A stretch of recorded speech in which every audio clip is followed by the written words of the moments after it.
Commander Voss stood at the center of Orbital Watch Station 7, a silent figure surrounded by the soft hum of machinery. Beyond the wide observation glass, the curve of Earth glowed in the blackness of space, calm and unaware.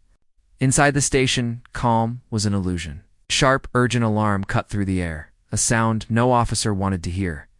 Every head in the control room turned toward the source. On the main screen, a scrambled signal flickered in jagged bursts. Of light, the audio crackled, heavy with static. Then a voice broke through, weak, shaking, desperate. "Please, help. They're coming." There the rest dissolved into noise. Voss stepped forward slowly, his eyes locked on the words scrolling across the screen. Distress call detected. Origin, unregistered coordinates. The comms officer, a young man named Kale, adjusted the filters, trying to pull more clarity from the transmission.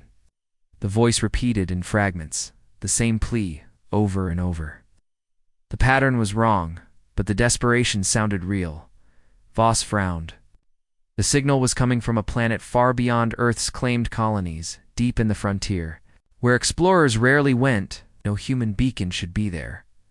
"Confirm the encryption code," Voss ordered, his voice low but firm. Kale worked quickly, his fingers dancing over the keys. The code was old, outdated by nearly 20 years, but still unmistakably human military. That alone was enough to send a ripple of unease through the room. Another officer, Mara, looked. "Up from her console, sir. There's something else. Signal structure. It's unusual. Not like any distress call I've seen. Parts of it seem artificial." Voss moved closer, studying the raw code on Mara's display.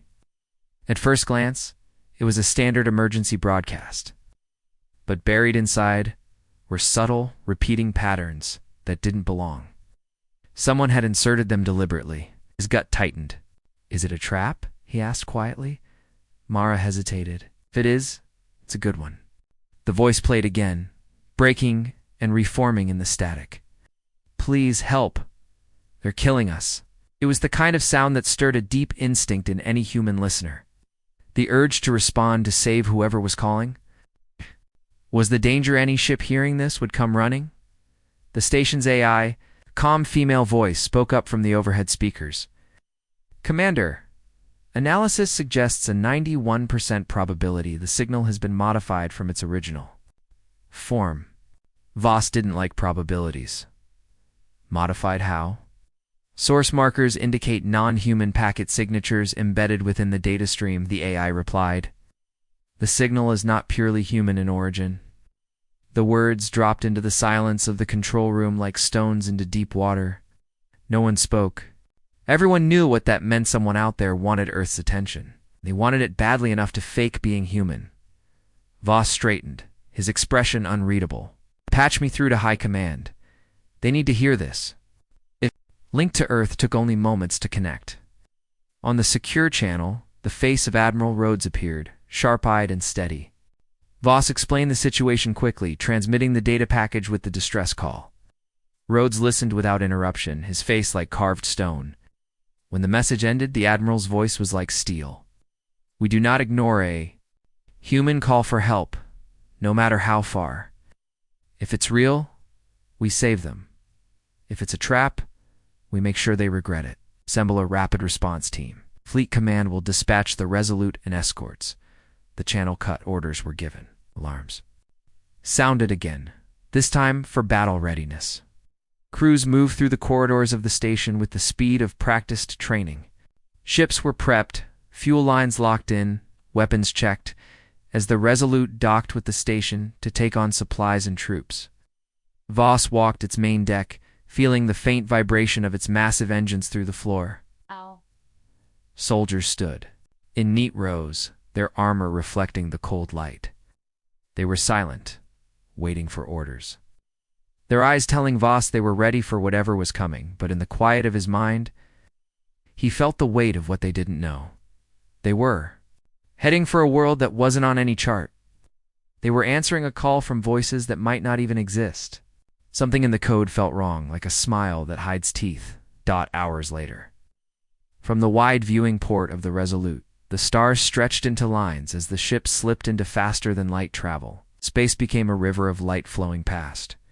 Them, somewhere far behind, Earth spun on in peace.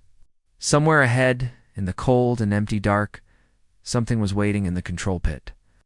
Mara leaned over her screen, speaking softly to Voss. "Sir." I ran the code again. Found something I didn't notice before. He turned to her, voice low. "What?" She hesitated, her eyes on the scrolling data. "There's a sequence hidden in the static. It's not part of the distress message. It's a signature. A signature." She nodded slowly, her voice tightening. "Not human. Definitely not human. And sir, it's repeating over and over, like it wants us to hear it." Voss felt the hairs on the back of his neck rise.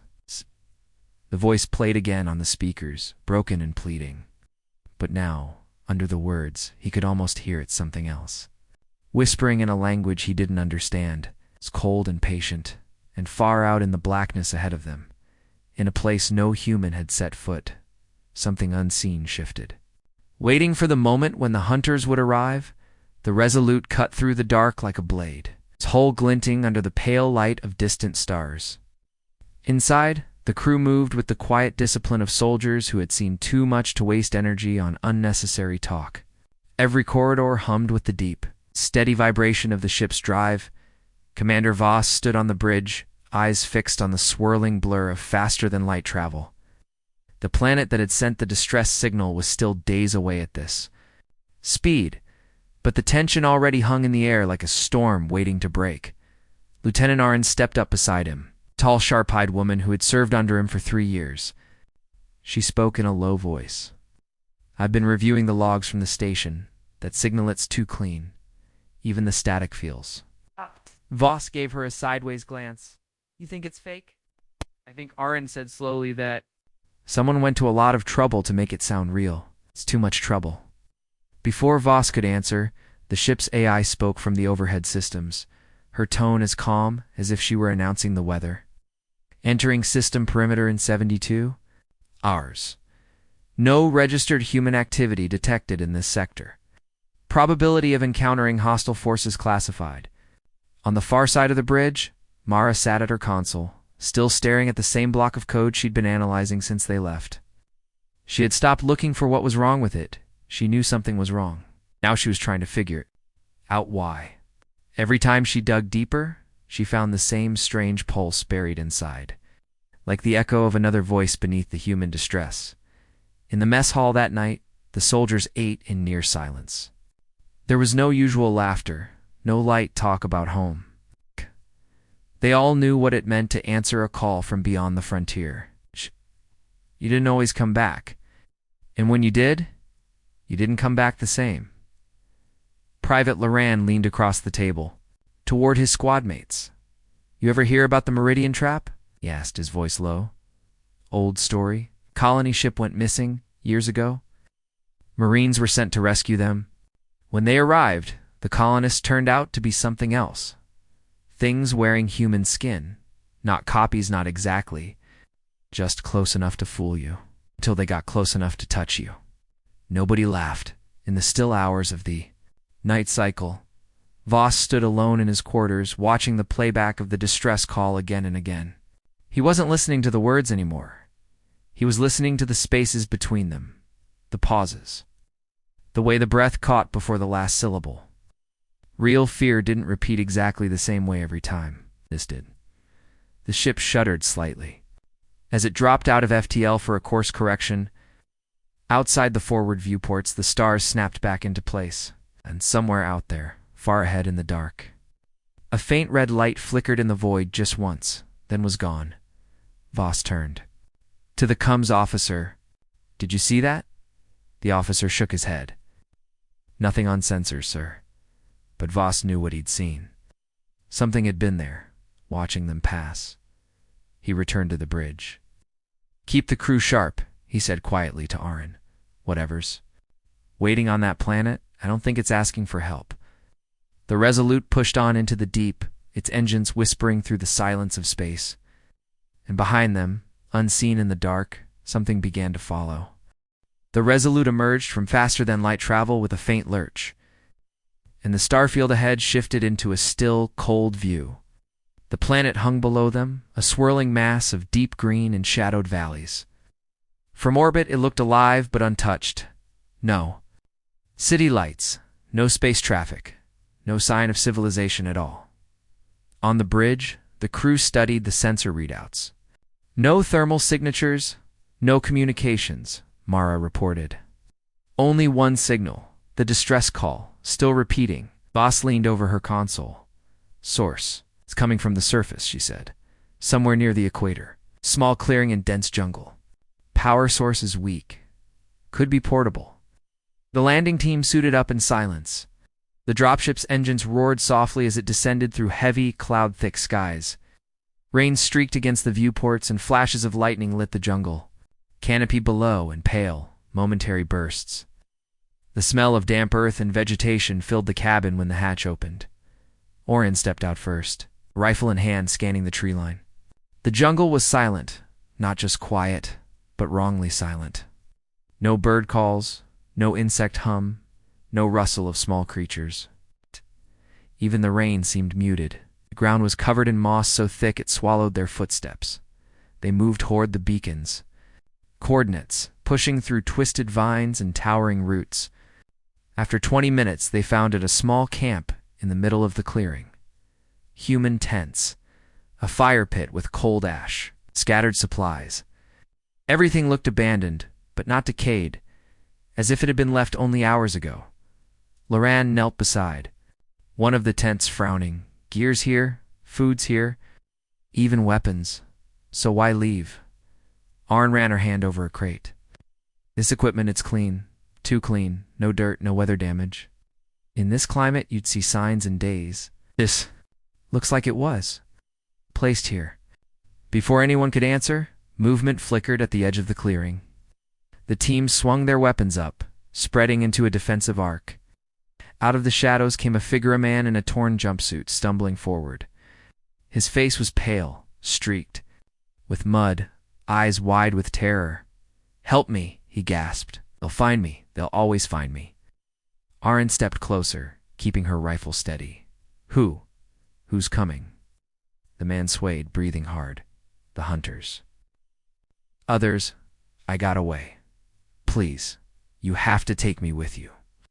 Voss looked at him carefully. His voice was ragged, his body thin. But there was something about him, something in the way his eyes didn't quite focus. In the faint, unnatural glow that caught in the shadow, Mara's voice came through the cum. "Commander, I'm getting a bio read on him. It's human, mostly. But there's something else in there." The man's eyes flicked toward her voice, too quickly, too sharp. Then, almost like he realized he'd been noticed, his shoulders slumped, and he whispered again, "Please, don't let them take me back." In the distance, deep in the jungle, a low, drawn-out sound rose through the air, something between a howl and a machine's drone. The survivor froze. "They found me," he whispered. The team tightened formation, weapons ready. The sound grew louder, closer, but the jungle stayed still, as if holding its breath. Voss didn't look away. From the survivor, "Get him to the ship, now." As they moved, something flickered again in the tree line tall, thin shapes just out of focus, watching from the shadows. "Da!" And in the silence, the repeating distress call still played faintly in their earpieces, as if mocking them. Back aboard the Resolute, the survivor sat in the med bay, his torn jumpsuit replaced by a plain gray uniform.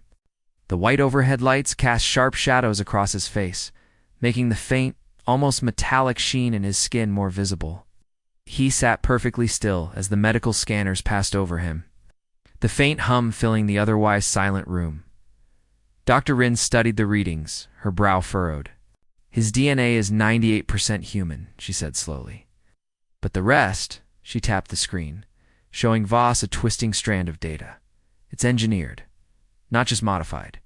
Built. Someone spliced in sequences we've never seen before."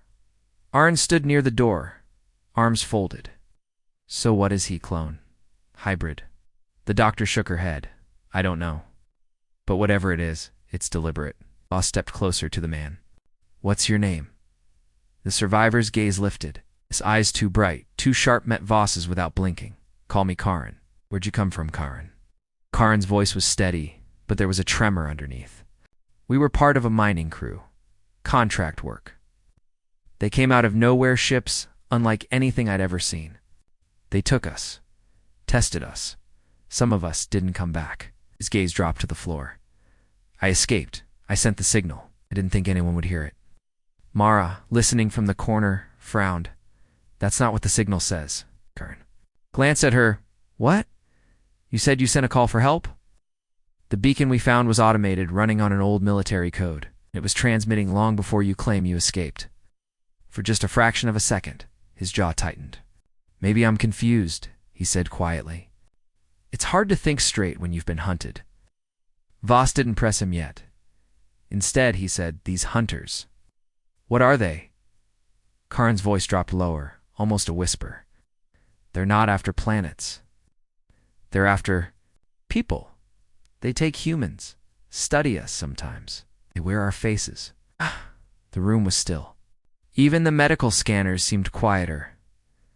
On the bridge later, Voss and Aaron reviewed the new data Mara had collected. "Look at this," Mara said, bringing up a spectral scan. "This is the distress signal's core frequency. Here."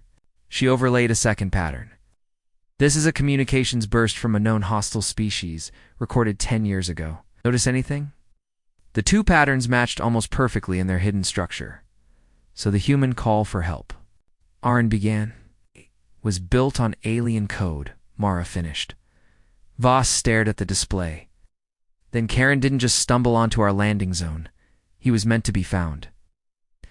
In the medbay, Karin sat alone now, his head tilted slightly, listening to something only he could hear. His lips moved silently, forming words in a language no human had ever spoken, and somewhere far below, in the stillness of the jungle, the same language whispered through the trees. The Resolute drifted in low orbit over the green and shadowed planet, its weapons armed but quiet. On the bridge, the air felt heavier than usual. The silence broken only by the faint beeps of scanning equipment, picking up faint energy bursts.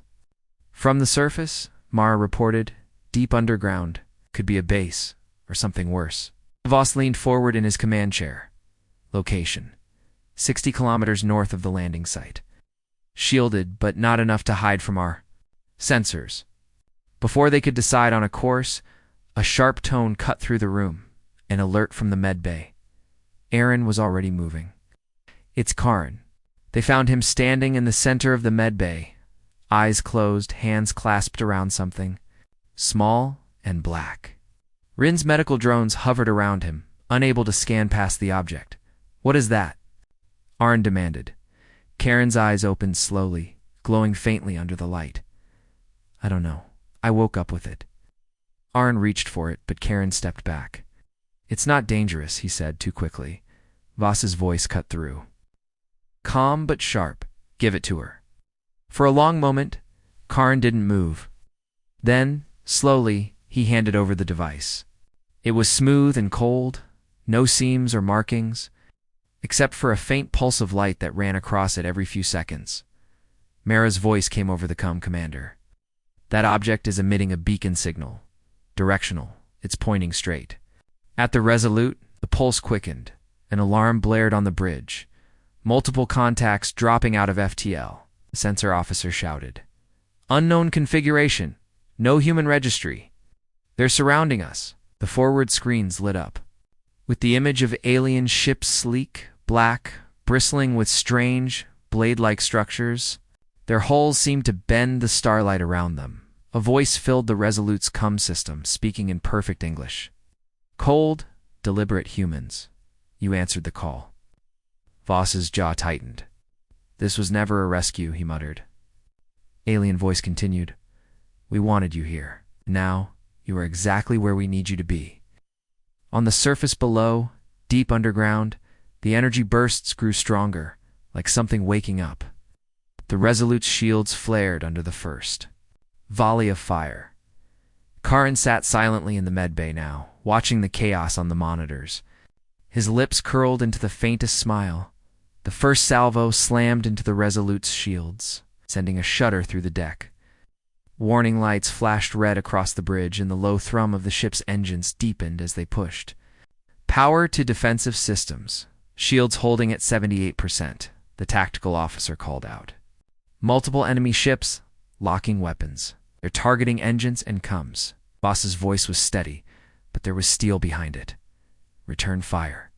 Target their weapons arrays first. We're not here to die quietly. The ship's railguns roared, firing dense slugs at near-light speeds. One of the alien vessels buckled under the impact, breaking apart into glowing debris. But for every one destroyed, 2 more slipped into position. Moving with unnerving precision. In the medbay, Arn stood over Churin, who sat calmly as if the ship wasn't shaking apart around him. "What's the real plan here?" she demanded. Karen's gaze was unreadable. "You're making a mistake. They don't want to destroy you, not yet. You're valuable." Her eyes narrowed. "Valuable how?" Karn only smiled faintly, then looked past her at the black device still sitting on the medical table. It pulsed faster now, each flash brighter than the last. On the bridge, Mara's voice cut through the chaos. "Beacon, if we can disable it, maybe they'll lose our position. Right now, it's painting a target on us for every hostile. In range. Do it," Voss ordered. But before she could move, the comm channel opened again. The alien voice returned, cold and almost amused. "You still fight? Good. We wanted to see it up close." The Resolute shook again as a new volley slammed into the hull. Alarms screamed. Shields at 40%. In the engineering deck, sparks rained from overhead as crew scrambled to reroute power. The alien ships were pressing hard, forcing the Resolute back toward the planet's atmosphere. Arn grabbed the beacon device, ignoring Karen's sharp, sudden protest. "You want it so badly? Let's see how you like it broken." She slammed it against the bulkhead. The moment it cracked, the pulsing light flared, then went dark. The alien formation shifted instantly. Several ships peeled away, their movement suddenly erratic, as if they had lost coordination. Voss didn't waste a second. "All ships, concentrate fire, push them back." The Resolute's guns thundered again, ripping into the disoriented. An enemy. But as the battle shifted, something else stirred. Sensors lit up with massive energy spikes coming from the planet below. Mara's voice was tight. "Commander, something big is waking up under the surface." Voss looked at the growing energy signature, then at the fractured alien fleet still fighting in orbit. "This isn't over. They wanted us here for a reason, and whatever's down there might be the real trap." The planet below erupted with light. From deep within the jungle, colossal beams of energy shot skyward, cutting through clouds like molten spears. The Resolute sensors screamed with overload warnings.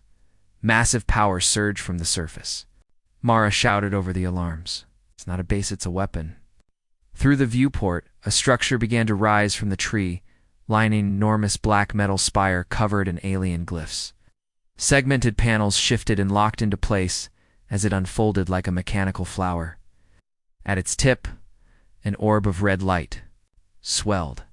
Pulsing in rhythm with the planet's core, one of the alien ships broke formation and dived toward the spire, as if to guard it. Voss's gut twisted. They didn't lure us here to kill us. They needed us to see this, to witness it. On the bridge, tactical officers scrambled to track targets. Enemy fire rained across the shields, but the spire below drew more and more of the alien fleet's focus. Arn's voice cut through the noise from the weapons deck.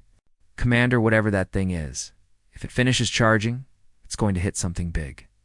Maybe Earth." Voss didn't hesitate. "All ships protocol Titan." The order rippled through the fleet instantly. Massive railguns, missiles, Pods, and directed energy weapons powered up in unison. The Resolute and its escorts unleashed everything they had. Alien ships exploded in bursts of blue-white fire.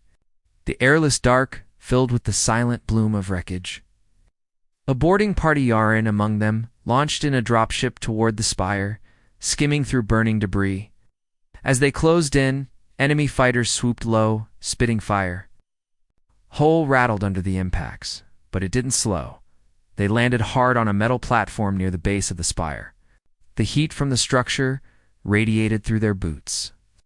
Aaron led the charge inside, cutting through twisting corridors lined with strange organic cables that pulsed with light.